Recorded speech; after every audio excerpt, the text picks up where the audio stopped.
ओम शांति। भगवान को पाने के 6 उपाय इतने आसान हैं जिससे जल्दी से मिलते हैं भगवान। आज दुनिया में हर कोई भगवान को पाना चाहते हैं।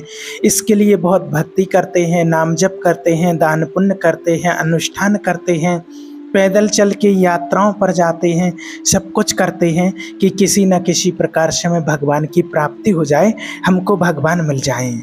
तो इसके लिए आज आपको बहुत सहज 6 उपाय बताएंगे जिससे आप भगवान को जल्दी से प्राप्त कर सकते हो। भगवान आपको मिल सकते हैं। आपको बहुत ज़्यादा कोई कठिन परिश्रम करने की ज़रूरत नहीं है और आपको सहज ही भगवान की प्राप्ति हो जाएगी।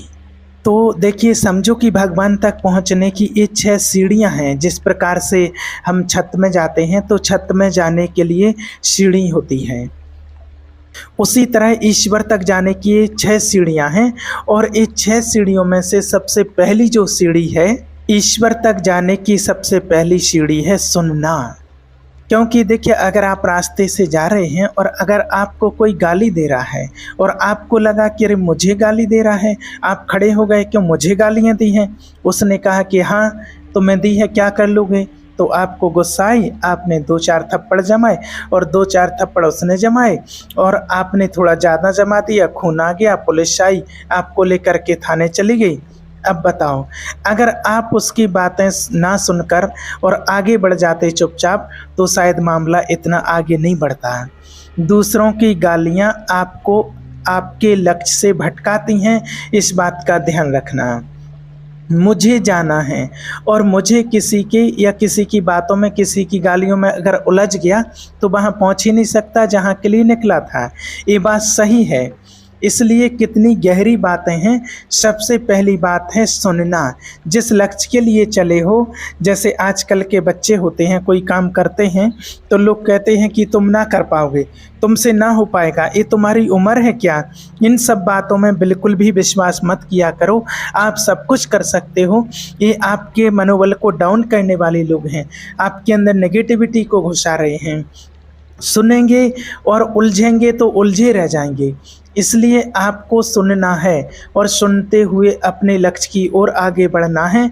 उनका प्रति उत्तर नहीं देना है, यहाँ सुनना है, उत्तर नहीं देना है। पहली जो सीढ़ी है, सबसे पहली सीढ़ी है, यदि आप अपने सफलता के लक्ष्य में, आप अपनी कामयाबी के उद्देश्य से आगे चल रहे हैं तो उस उद्देश्य में भी आपको सुनना पड़ेगा। आप जाइए, कोई बिजनेस कीजिए, आप कोई बिजनेस कर रहे हैं तो आपको भी उसमें खरी खोटी सुननी पड़ेगी और आप जवाब देने निकलेंगे तो कितनों को जवाब देंगे। इसलिए सुनते रहो, गलतियां हैं सुधार करो और आगे बढ़ो, उनमें उलझो मत। उलझेंगे, आपकी सास ने एक बात कही, आपने सुन लिया तो बात सही है, और आपने अगर सास ने एक कही और आपने सुना और तुरंत जवाब दे दिया तो वहीं से मामला बिगड़ गया। इसलिए पहली सीढ़ी क्या है?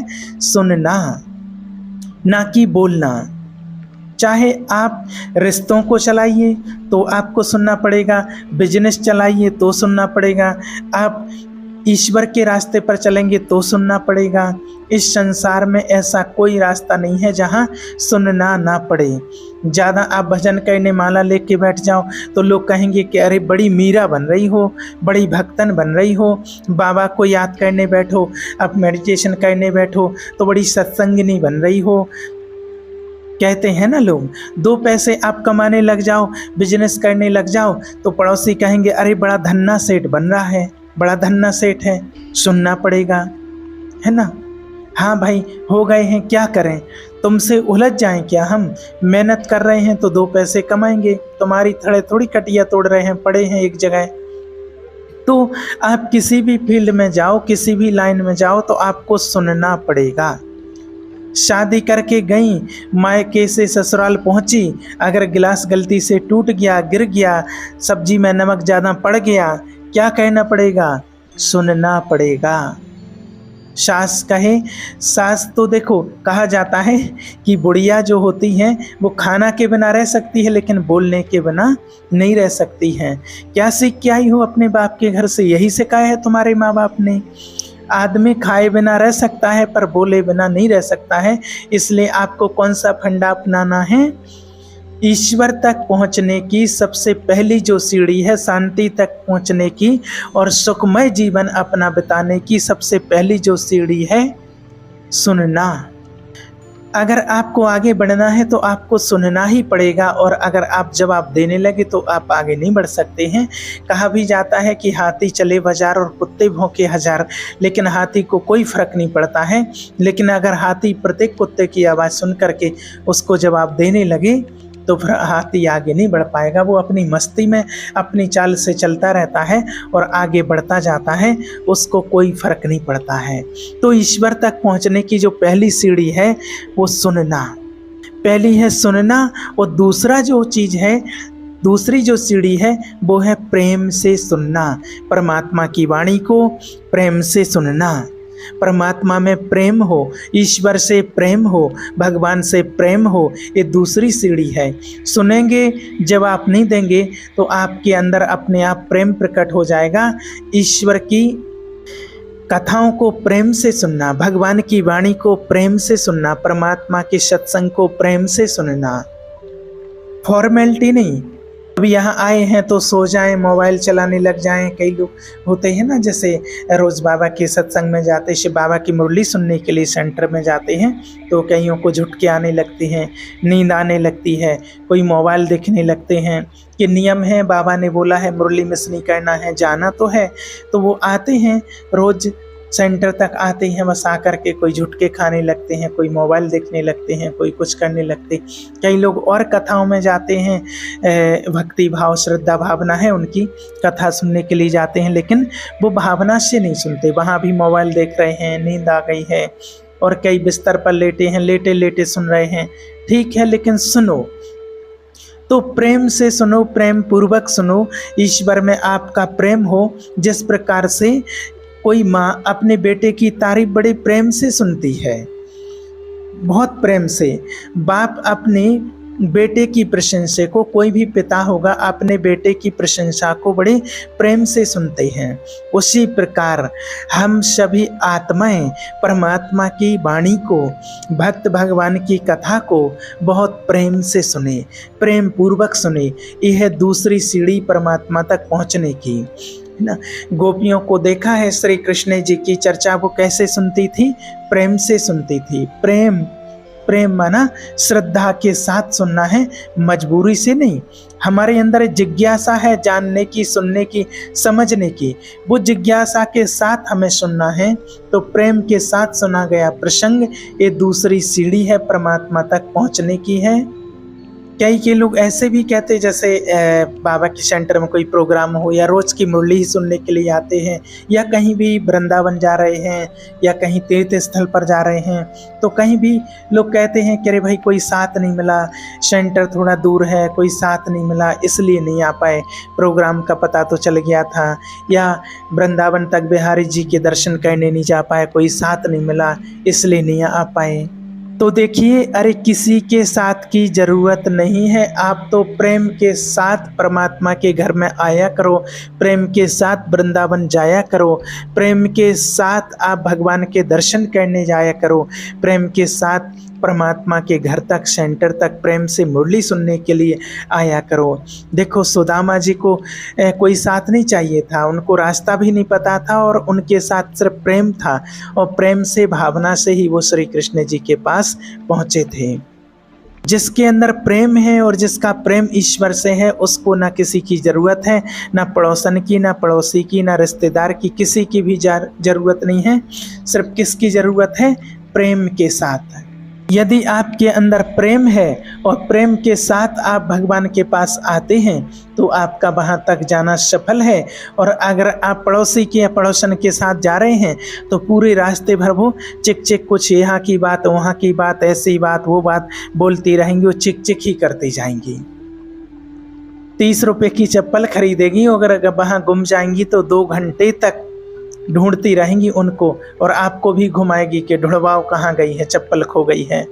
तो पड़ोसी पड़ोसन के साथ किसी के भी साथ में जाने में झंझट है। भगवान के पास तो एकांत, अकेले जाना, प्रेम से जाना है।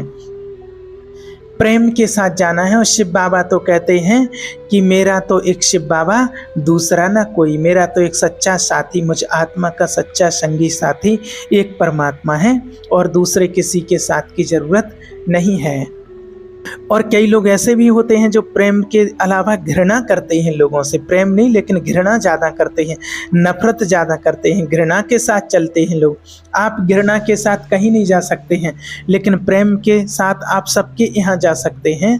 आप घृणा के साथ जाते हैं, आप घृणा के साथ मत जाइए, नफरत के साथ मत जाइए, ईर्षा के साथ मत चलिए, द्वेष के साथ मत जाइए। ये ईर्षा, नफरत, द्वेष, घृणा, इनका संग ना करना, आपको करना है प्रेम का संग। शिव बाबा से, परमात्मा से हमारा इतना प्रेम हो कि हमें परमात्मा के ध्यान में जाने से, नाम जप करने से, मेडिटेशन करने से, वाणी सुनने से, मुरली सुनते सुनते हमें आंसुओं की धारा बहने लगे। इतना प्रेम अटूट गहरा रिश्ता होना चाहिए। कोई भी भगवान की कथा सुनते सुनते हमारी आंखों से आंसू आने लगे, इतना प्रेम हो। और तीसरी सीढ़ी है परमात्मा तक पहुंचने की, सेवा। सदगुरु परमात्मा वो सच्चा गुरुओं का भी गुरु है, उस परमात्मा सदगुरु की सेवा करना। गुरु की सेवा, वो परमात्मा सदगुरु है, उसकी सेवा। और सेवा कह दिया, सबकी सेवा हो जाती है, माता पिता की भी सेवा हो जाती है, क्योंकि सबसे पहला गुरु माँ होती है। पहला गुरु बच्चे का माँ होती है। हर बच्चे का पहला गुरु माँ होती है। माँ चलना सिखाती है, उंगली पकड़ करके बोलना सिखाती है, तो पहला गुरु हमारी माँ होती है। दूसरा होता है गुरु पिता। तीसरा गुरु होता है जिसने काखा गा, जिसने पढ़ना सिखाया। और चौथा गुरु होता है जिसने अध्यात्म की ओर हमको ले गया, वो होता है चौथा। और इन सभी के ऊपर है गुरुओं का भी सदगुरु, वो परम सदगुरु परमात्मा। तो अपने गुरु पर, परम सदगुरु पर और अपने से बड़ों पर वो भाव और वो श्रद्धा और वो भावना रखनी है, दिल से सेवा करना है। ये तीसरी सीढ़ी है। दीन दुखियों की सेवा करो, गरीब लोगों की सेवा करो, आपके आसपास कोई ज़रूरतमंद वास्तविक है तो उनकी सेवा करो। अगर ईश्वर ने आपको इसके काबिल बनाया है, आपको ईश्वर ने दिया है, तो अगर किसी को आप मदद करने के लायक हैं और कोई ज़रूरतमंद वास्तविक है, आपको लगता है कि इसको ज़रूरत है वास्तविक, तो आप उसकी मदद करिए। अब सेवा होती है, तन से भी होती है, मन से भी होती है और धन से भी होती है, तीनों प्रकार की सेवा। अब इसमें आप जिस चीज़ में सक्षम हो आप वो कर सकते हैं। अगर आपके पास धन है तो आप धन से मदद कर सकते हैं, परमात्मा के यज्ञ में भी आप मदद कर सकते हैं, और आप तन से भी ईश्वरीय कार्य में सहयोगी बन सकते हैं, और मन से भी आप ईश्वरीय कार्य में सहयोगी बन सकते हैं। ये आपके ऊपर है कि आप किस प्रकार से सेवा करना चाहते हैं। अगर ईश्वर ने आपके इसके योग्य बनाया है, और भगवान से हमेशा बोला करो कि हे प्रभु शिव बाबा, मुझे लेने वाला नहीं, मुझे देने वाला बनाओ। मैं इतना काबिल हो सकूं कि मैं दूसरों को दोस्त दे सकूं, दूसरों की मदद कर सकूं। और ज़रूरी नहीं है कि आपको देने के लिए, सेवा करने के लिए आपके पास लाखों करोड़ों होना चाहिए। आपके पास एक गिलास पानी है तो एक गिलास पानी भी से आप सेवा कर सकते हैं, दूसरों को पिला सकते हैं, एक रोटी भी दूसरों को खिला सकते हैं। और जो दे करके, दूसरों की मदद करके, परमात्मा के यज्ञ में सहयोगी बन करके खाते हैं, पीते हैं और सेवा करते हैं, मदद करते हैं, ईश्वर उनको इतना देते हैं, कहते हैं कि तू लेता जा, इतना मिलेगा कि समेट नहीं पाएगा। और जब कोई किसी का छीनने लगते हैं, दूसरों का छीनने लगते हैं, तो भगवान देखते हैं कि अरे ये तो दूसरों का छीन रहा है, तो इसका भी छीनना चाहिए। तो किसी न किसी प्रकार से फिर उनका ऐसा कर्म बन जाता है, उनसे वो चीज़ छिन जाती है, धन दौलत छिन जाती है, और आपने देखा होगा कई करोड़पति रोड़पति बन जाते हैं। और चौथी सीढ़ी है परमात्मा का गुणगान करना, परमात्मा की वाणी जो सुना, जो ज्ञान हमें परमात्मा ने दिया है उसका गुणगान करना, ईश्वर की कथाओं का गुणगान करना, और सबको परमात्मा का संदेश देना, परमात्मा की वाणी सुनाना। कहीं भी जाते हैं अड़ोस पड़ोस में मिलने जुलने के लिए, तो बाबा तो कहते ही हैं, शिव बाबा ने कहा है कि सबको परमात्मा का परिचय कराओ, सबको संदेश दो, सबको परमात्मा की वाणी सुनाओ। आज भगवान ने क्या कहा है सभी को सुना। अपने परिवार में जितने भी सदस्य हैं, माता पिता भाई बंधु पति पत्नी बच्चे, सबको सुनाओ। जहाँ जाओ आप वहाँ भी ईश्वर की चर्चा करो, भगवत चर्चा करो, परमात्मा के गुणों का गुणगान करो, परमात्मा के गुण का आनंद लो। आज दुनिया में वास्तव में देखिए कि किसकी कथा कहने के लायक है, किसकी वाणी कहने के लायक है, इंसान की या भगवान की। अगर कोई इंसान की कथा सुनते हैं, इंसान की वाणी को सुनते हैं, तो उसमें क्या मिलेगा? दुख। आज हमारे साथ ऐसा हुआ है, आज हमारे साथ ऐसा हुआ है, उसने ऐसा किया था, उसने ऐसा किया था। तो आज क्योंकि हर इंसान इतना दुखी है कि किसी ना किसी प्रकार का उनको दुख मिलता ही रहता है, परेशान होते ही रहते हैं, किसी ना किसी प्रकार से कष्ट है। तो वो कष्ट अभी तो उसके पास था, लेकिन उसने अपना सारी वृथा सुना करके, कष्ट सुना करके, वो तो दुखी है ही सामने वाला, और आपको और दुखी कर दिया है। सो आप भी टेंशन में आ गए, आप भी दुखी होने लगे कि अरे ऐसा होता है, बताओ इनके साथ ऐसा अत्याचार हो रहा है, ऐसा कर रहे, ऐसा कर रहे। सो वो दुखी था भी, अब आपको और दुखी कर दिया है। लेकिन आप जब परमात्मा का चिंतन करते हैं, परमात्मा की वाणी को सुनते हैं, परमात्मा के गुणगान सुनते हैं, तो आपको प्रसन्नता होती है, खुशी मिलती है। इसलिए कहा जाता है कि इंसान की होती है हमारी और आपकी होती है इंसानों की तो व्यथा, और ईश्वर की होती है कथा। परमात्मा की वाणी को दूसरों तक सुनाना, दूसरों तक पहुंचाना, ये है चौथी सीढ़ी परमात्मा को पाने की, परमात्मा तक पहुंचने की। जिस वाणी से परमात्मा का चिंतन होता हो, जिस वाणी से परमात्मा का नाम लिया जाता हो, जिस वाणी से परमात्मा की वाणी सुनाई जाती हो, वो वाणी पवित्र वाणी होती है, और दूसरों को भी वो पवित्र कर देती है, और स्वयं को भी पवित्र कर देती है। इसलिए अपनी वाणी सदा परमात्मा का गुणगान कहने वाली बनी। और परमात्मा तक पहुंचने की पांचवी सीढ़ी है विश्वास के साथ भगवान का ध्यान करना, मेडिटेशन करना, नाम जप करना, परमात्मा में अटूट विश्वास होना, और विश्वास के साथ ही ध्यान और नाम जप करना। ये है पांचवी सीढ़ी परमात्मा तक पहुंचने की। विश्वास के साथ परमात्मा का नाम जप करना, ध्यान करना, और नाम जप की बहुत बड़ी महिमा है।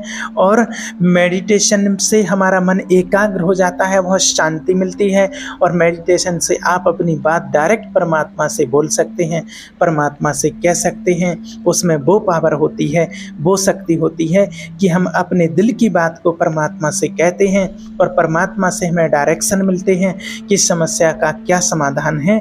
और जब परमात्मा से कनेक्शन जुड़ जाता है तो आत्मा बहुत शांति की अनुभूति को पाती है, बहुत शांति महसूस करती है। परमात्मा से वो शांति की शक्तियाँ आत्मा को मिलने लगती हैं। इसके लिए आपको समय निकालना पड़ेगा। आपको कम से कम आधे घंटे तो सुबह शाम करना ही है, रोज करना ही है। कम से कम सुबह और शाम आधा घंटे, और ज़्यादा कर सकते हैं तो बहुत ही अच्छा है। उससे क्या होता है, देखिए, अगर जैसे मान लीजिए आपके गांव में अगर कोई जुआरी लोग जुआ खेल रहे हों, है ना, कहीं जुआ खेलते हों, जुआ खेल रहे हैं, और कोई बोल दे कि अरे पुलिस आई है, और पुलिस का नाम सुनते ही जुआरी भाग जाते हैं, अपना सब सामान छोड़ करके भाग जाते हैं। पुलिस का नाम सुन करके ही लोग भाग जाते हैं। जुआ खेलने वाला व्यक्ति पुलिस का नाम सुनते ही भाग जाता है। सोचो कि जब पुलिस का नाम इतना पावरफुल है कि पुलिस का नाम सुनकर के जुआरी भाग गए, तो देखिए, पुलिस का नाम सुनते ही चोर भाग गए हैं, चोर भाग जाते हैं, चोर जुआरी सब भाग गए, जुआरी भाग गए सिर्फ पुलिस का नाम सुन करके।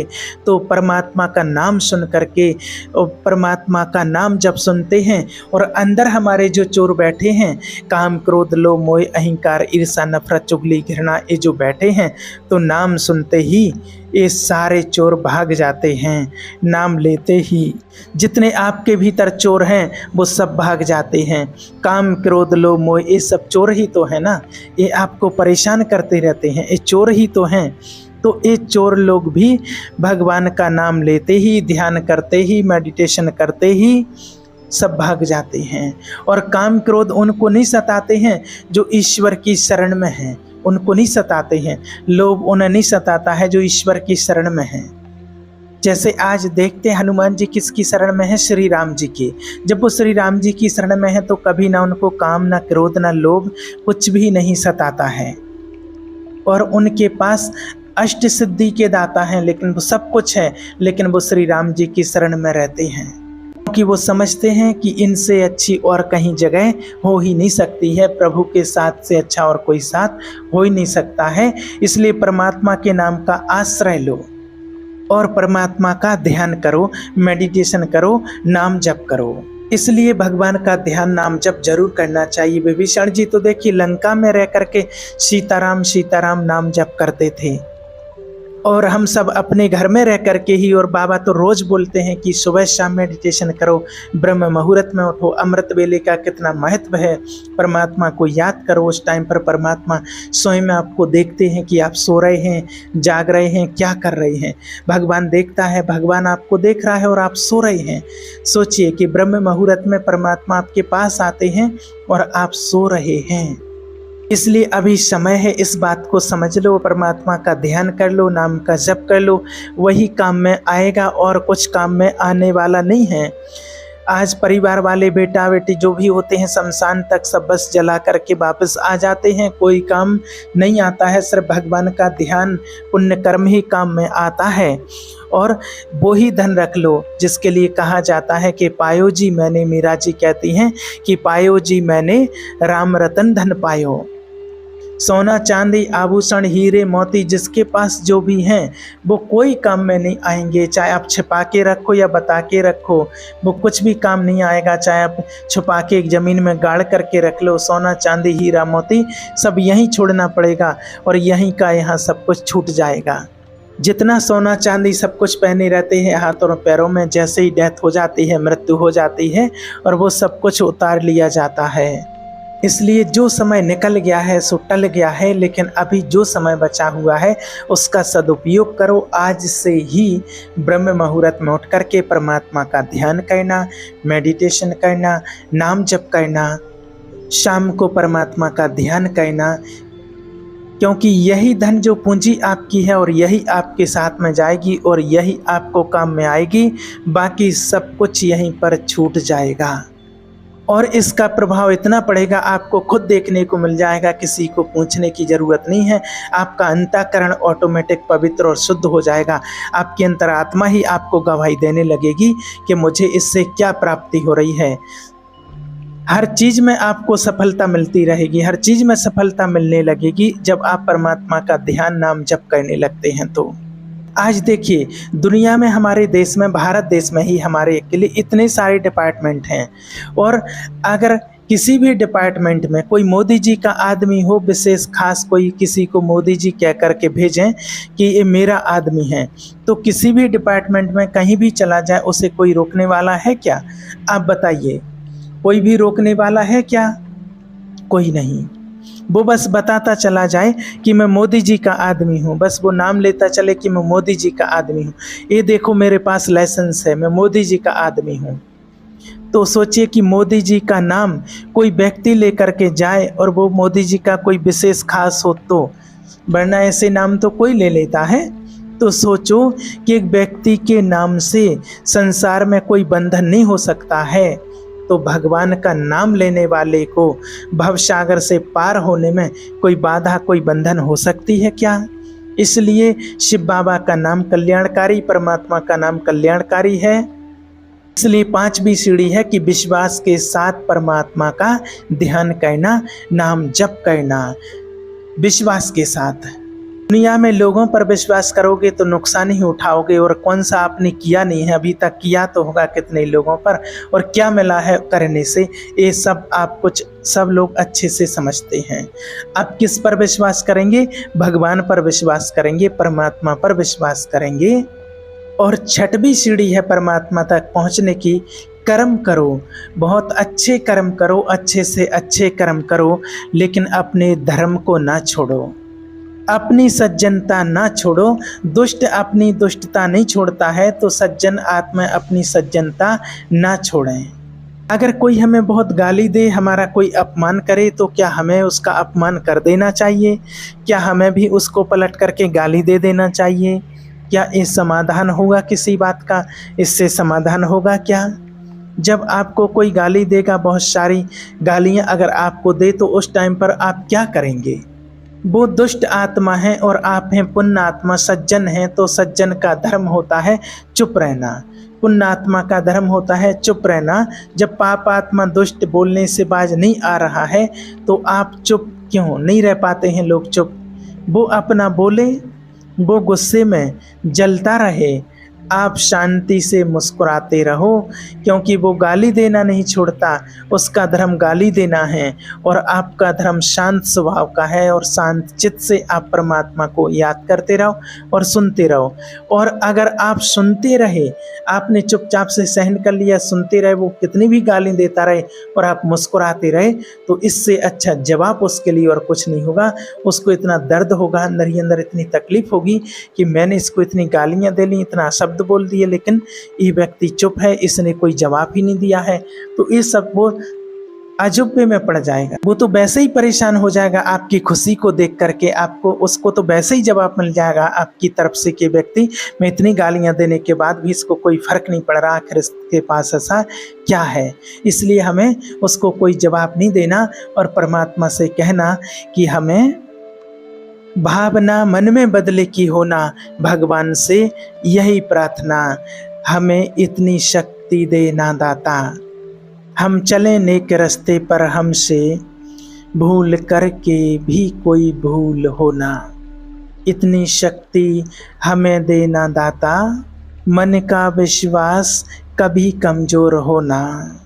मन में इतना विश्वास तो बना रहे कि कोई अगर हमें गाली भी दे तो कोई बात नहीं भाई, तेरा धर्म है गाली देना, हम क्या कर सकते हैं, तेरी गालियां हैं और हम इसका क्या उत्तर देंगे, कितना उत्तर देंगे, क्यों दें उत्तर, क्योंकि इसका कोई समाधान नहीं होता है, कोई उत्तर नहीं होता है और ना उत्तर ऐसे कभी मिल सकता है। आप एक उत्तर देंगे, दूसरा फिर वो निकाल के दे देगा, तो हम क्या करते रहेंगे। इसलिए चुप रहो, एक चुप में 100 सुख समाये रहते हैं कहा जाता है। इसलिए आपको ये 6 सीढ़ियाँ बताई हैं परमात्मा तक पहुँचने की। आप इस मार्ग पर चलेंगे तो आपको जरूर शांति की अनुभूति होगी और आपका जीवन सुखमय बन जाएगा। आप परमात्मा के मार्ग में परमात्मा के साथ बहुत अच्छे से चल पाएंगे और अपने जीवन में सच्ची सुख और शांति का अनुभव करेंगे। ओम शांति।